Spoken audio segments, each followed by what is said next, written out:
Hey guys, what's up?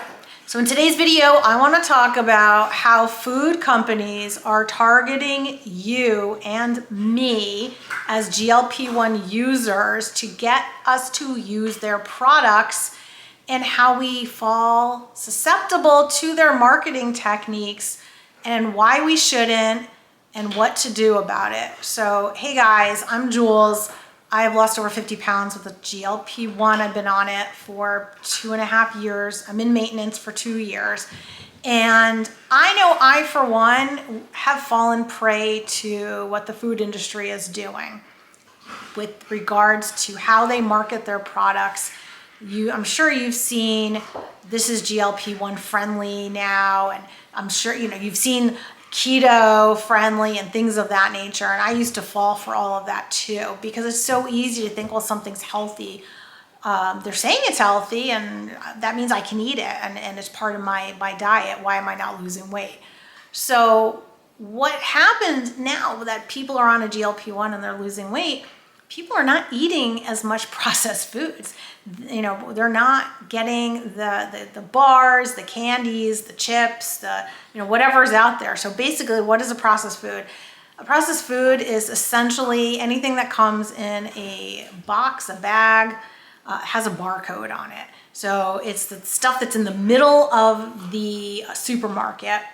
If you shop the perimeter, that's usually where you're going to find your fruits, vegetables, meats, dairy, things of that nature. And in the middle, you're going to find more of the processed type things.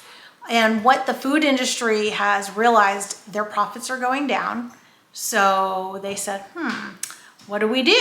Well, why don't we market to this GLP-1 community? And this GLP-1 community, in 2024, they did a survey, and now we're in 2025. And who knows in the future, if you're watching this, what those numbers are going to be. But there were about 25,000 new GLP users in the United States alone. Never mind what's going on worldwide. And that's a significant number. And I'm going to guess as we move forward in time, that number is just going to increase. So it makes sense for the food industry to kind of manipulate some of their products so that we buy them again because they want their revenue to go up. There's nothing, evil about it. They are just looking after their profit. But here's the thing. When you see anything that is processed, that's a sign to be cautious. One of the things that you should also look at are those like pre-packaged meals, or the ones that you buy where they just ship it to your house and you throw it in the oven or you put it together and you don't have to cook or do anything. Be really cautious about that. Why? Because a lot of times they're huge with sodium. Also, they have a lot of artificial and preservatives in there. And if you're looking at an ingredient list and you can't pronounce it, it's probably not going to be good for your body. Whole foods are going to be your best bet. Some people don't like to cook, or they've never cooked before, or you don't have time to cook. But if you don't have time to cook, then it's going to make your life a little bit more difficult with losing and maintaining weight. I don't really love to cook, to be honest. I do really, really simple things. And I will be coming out with a video of what I eat in a day and doing more videos on that, because that's going to show you how simple and quick it can be when you prepare foods at home and it's under your control. And you're getting whole foods, you're limiting the ingredients. It's the same thing like going out to a restaurant. You don't really know what's in there, how much oil is in the sauces, how much sodium is in the sauces, what else they're putting in there. They could be putting in MSG, who knows? So when it's under your house, your roof, you bought the ingredients, it's going to be healthier. So some of the marketing tools that these companies are using are, this is a GLP-1 friendly food, high protein. Now with the protein, in order for a protein to actually feed your muscle and be a whole protein, it has to have all the amino acids. many times they're missing. I'll give you an example. People ask this all the time. People take collagen, they put it in their coffee, and it's supposed to help, with your skin and your joints and things of that nature. And that is not a sufficient whole protein because it doesn't have all the amino acids. It's missing one. So that does not count as a protein. There are, marketed protein shakes and protein friendly this and protein cereals and protein bread and protein oatmeal. So you really have to make sure that all the amino acids are in there by looking through all the ingredients to see if it's actually in there. So one of the things that happened to me when I was in my weight loss journey, and this was actually suggested when I went to a registered dietitian to try to figure out how to tweak my diet and get better. And the registered dietitian suggested that I do protein drinks. I had never done them before.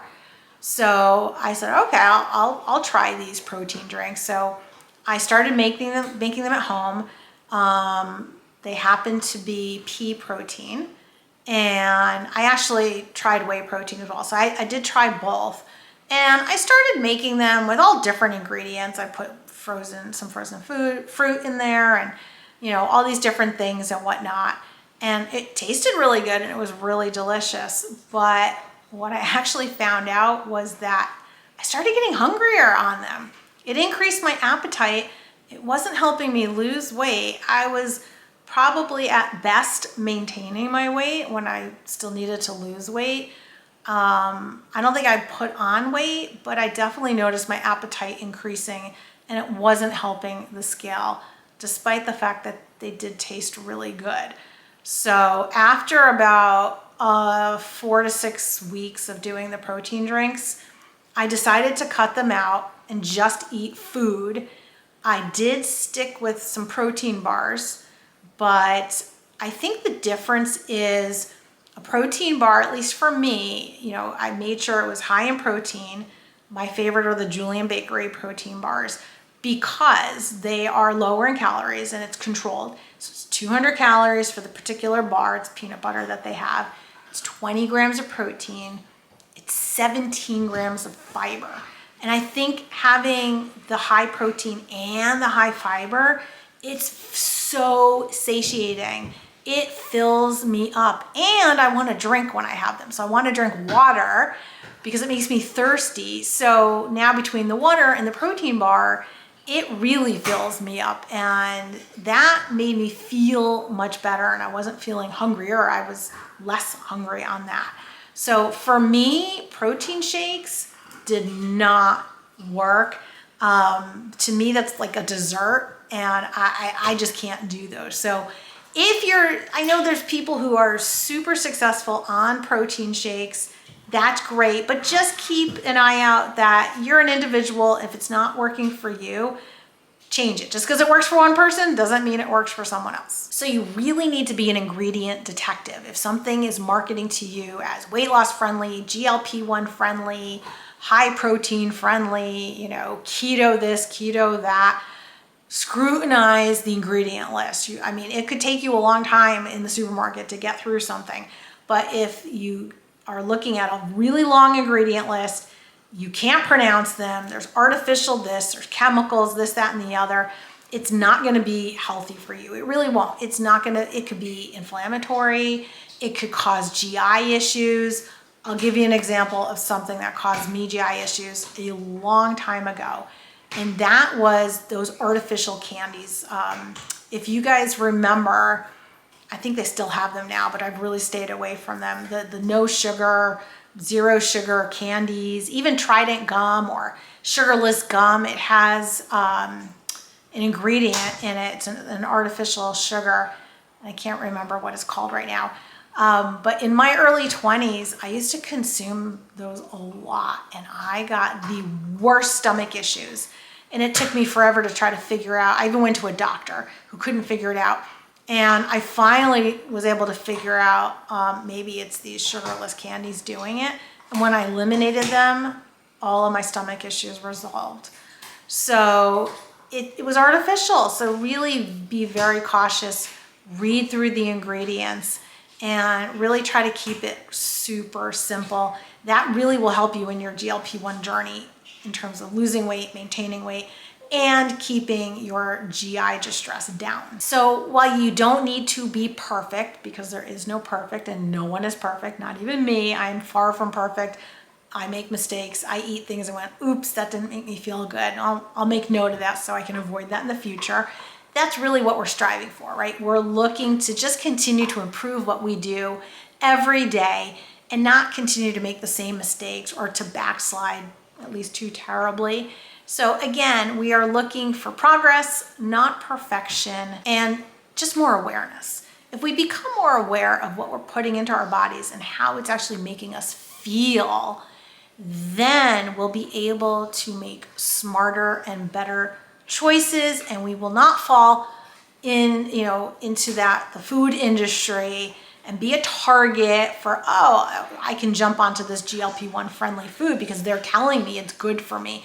You make that decision. Don't let the food industry market to you. Again, I used to fall for that stuff too. I was like, oh, it's keto friendly. That means it's low carb and I can eat more of it.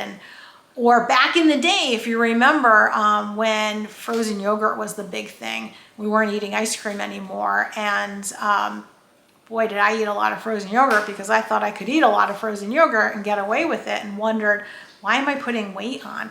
So yeah, I've fallen culprit to that stuff too, but I've gotten a little bit wiser in my age, and I'm here to help you guys get wiser too, so that you can lose the weight and keep it off, and know that you can do it in a sustainable way without the food industry telling you to eat this or eat that. You make the choice on what you eat. And if you can cook at home, even better. So let me know in the comments, what do you like to eat at home? What are your clean foods? What are your go-to meals? Do you have meals that you eat on repeat like I do? Or do you have any favorite things that you love to eat that you would want to share with somebody else? Leave that in the comment. And if you like the video, then definitely give it a thumbs up. Hit the subscribe button, the alarm, so you know when the next video is coming. If you're looking for more support, I do have a private Facebook group. We are an amazing community and would love to have you there as well. And I will see you in the next video. Stay strong.